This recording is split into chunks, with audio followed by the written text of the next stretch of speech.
Minister Sarah James, the policing minister as well. An awful lot to discuss, not least, of course, those doctors' strikes too. Thank you for being on the programme. Good Morning. to have you here.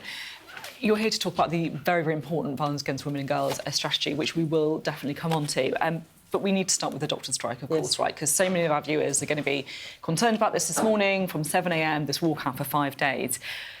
Wes Streeting's described it as the last Jenga block that could collapse the NHS.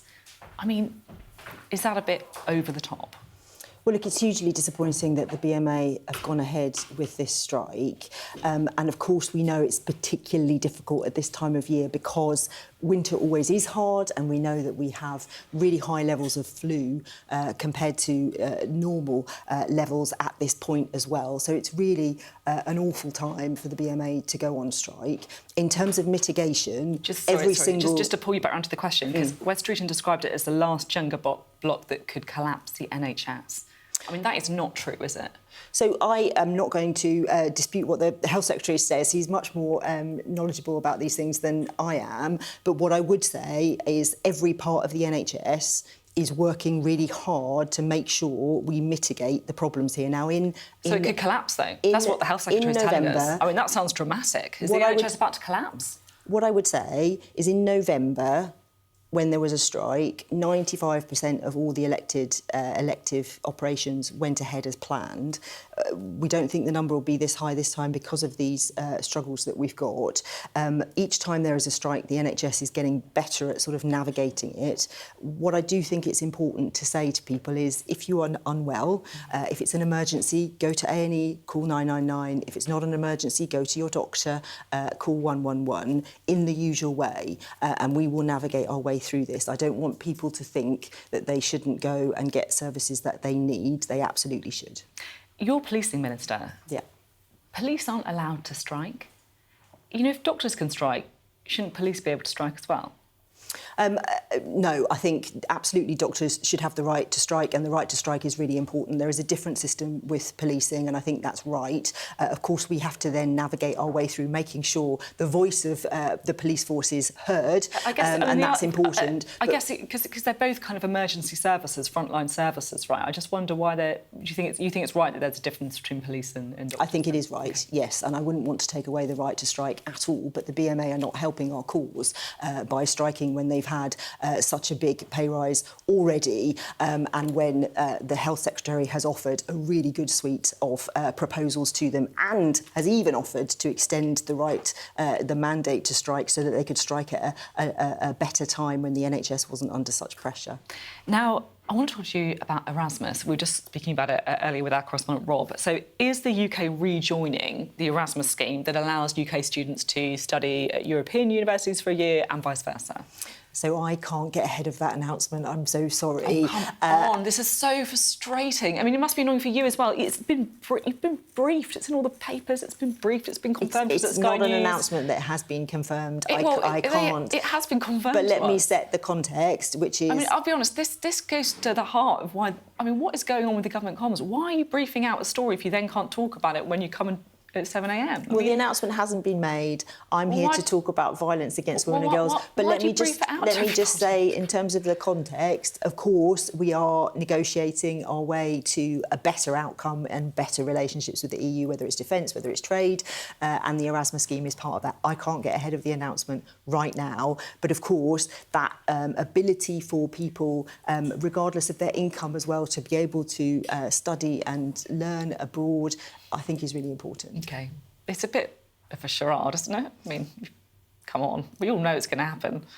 I'm not going to jump ahead of them. All right. The Lib Dems would argue that the Erasmus scheme, that of course we can't confirm whether it's going to happen or not, that should be the first step to a youth mobility scheme. So that, in other words, is young people being able to work in the EU and vice versa. What's your own view on a youth mobility scheme?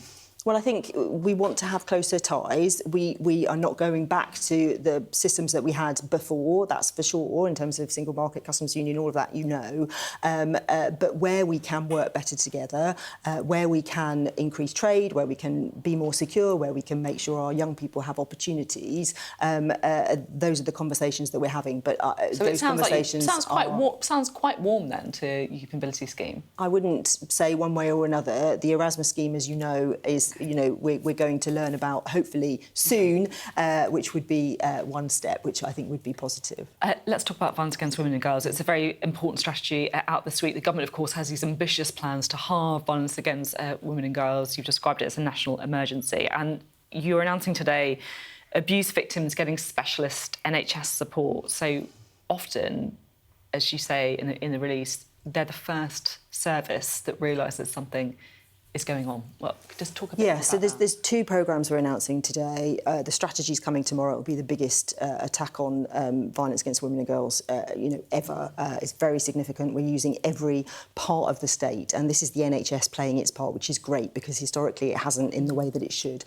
If you are a victim and you go to see your GP, which is often the first door into the NHS that you go to, having GPs who are trained to spot the signs, to ask the right questions, and then be able to refer on to specialist services is really important, and that is what we are putting in place so that those victims can go to the specialist care that they need. The other part of the announcement is around children who've been victims of sexual abuse, and we are going to extend what's called a child house, where children are able to go to one place where they only have to tell their story one time, and all the agencies, the specialist therapy, the other agencies that need to be part of that response to that child are all wrapped around the child in one place. And both of these things, I think, are absolutely right.